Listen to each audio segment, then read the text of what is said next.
Nick Naylor says, what was your reaction to the trolls in the Zoom hearing? You can see my reaction. There was someone who told me to kill myself, and I kind of just went,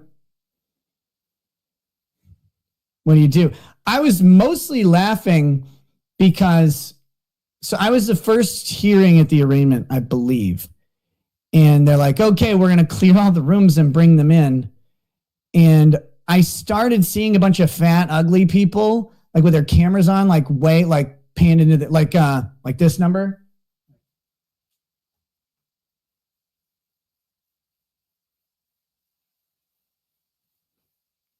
Like I saw a bunch of those like weirdos. Believe me, if you've been to, there are places you can go to see these people, but you start seeing a bunch of them and you go, oh no, the court has no idea. The jail has no idea. Like they don't know what's about to happen. And I had no idea, like I was in jail, right? I don't have access to the internet. Like, it's old school, whatever. So I have no idea, like, who knows anything.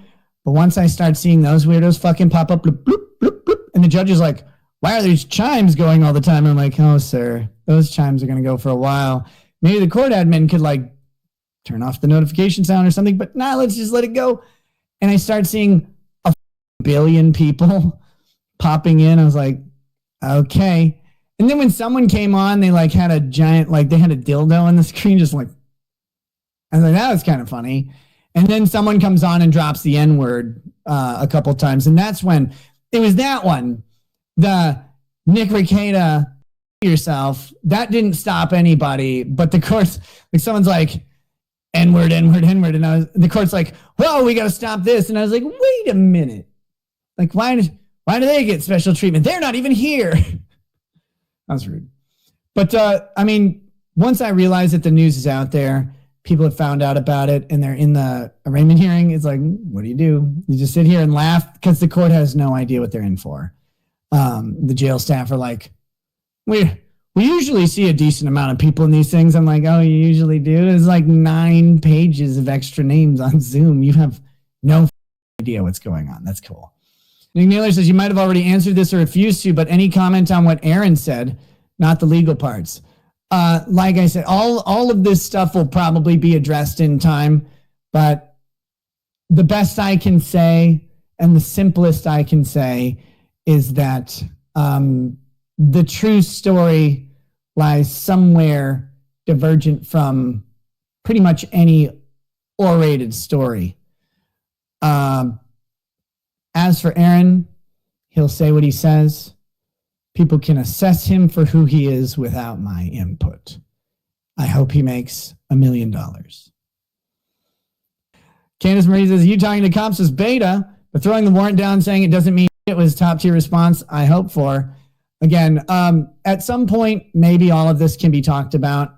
Right now, you know, I did what I did, and I have and had my reasons.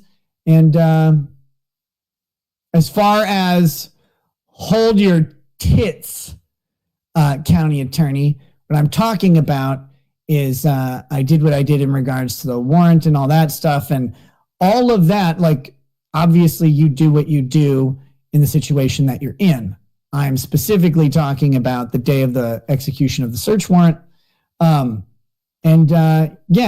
like, people will criticize it or people will agree with it. It is what it is. And we'll see. We'll see how everything pans out, I suppose. Again, I'm not going to talk about it online. If I make any comments about the warrant or the probable cause or anything like that, you'll see them filed in court by my lawyer at the time that happens, if it's going to happen. I can't talk legal strategy or anything like that. You guys hopefully can appreciate that. Like, what do you mean? The gym that I blamed, that was my favorite headline, I have to say, is like about that stream is like mysterious blames unidentified man named Jim.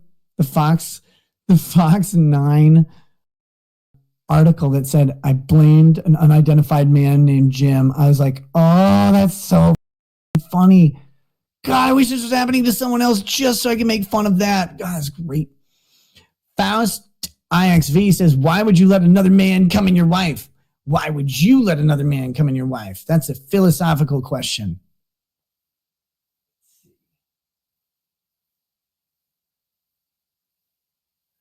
Avian 3 says, what's it like being a black man? It's great.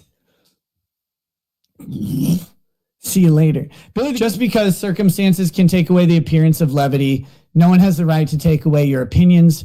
No one has the right to take away what you enjoy. No one has the right to take away your amusement. Always remember that. That's actually a tough one.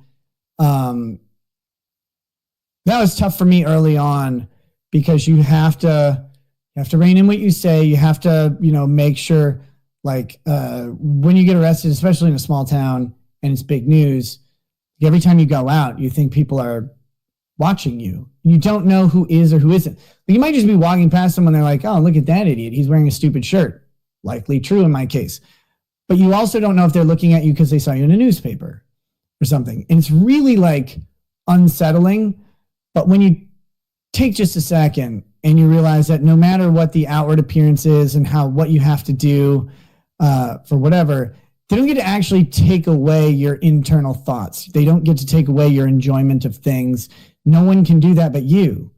So you find happiness, enjoying your circumstances.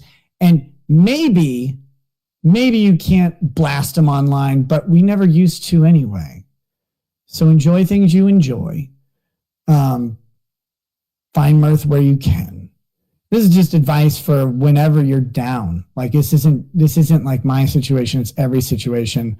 Take mirth where you can, find joy where you can. And remember that the only person who can prevent you from having those internal reactions and opinions is you. That's it. State can't do it. Internet trolls can't do it. No one can. You have to choose to no longer find the good in life. So find it for your own health, because if you don't, you'll die. There's no other way to say it. Crasscat says, why did you lie to us for so long after we defended you for over a year? I'm not particularly aware of lying to you, but I don't know what you're referring to. So sorry. I also never asked anybody to defend me ever. I actually usually would tell people not to. So, but yeah, please don't. Look, all of this has been very, very tumultuous. It's not fun. I gave Maddox a win. Look, I am a giver. It's tumultuous. It's not fun. People say the worst shit about you. It's not true, and you can't really do anything to do otherwise. I will say this. We'll say it. I'm going to be a little harsh in this statement. The amount of bootlicking out there who are like, the government said. All right. And by the way, bootlicking includes a bunch of lawyers who at every other time will tell you, oh, you can't trust the government. You can't trust the narrative. And now they're like, oh man, look what they said. Look what the government said here. And they're like, just so happy about it. You can always find someone's true colors when they have the opportunity to stand by what they say.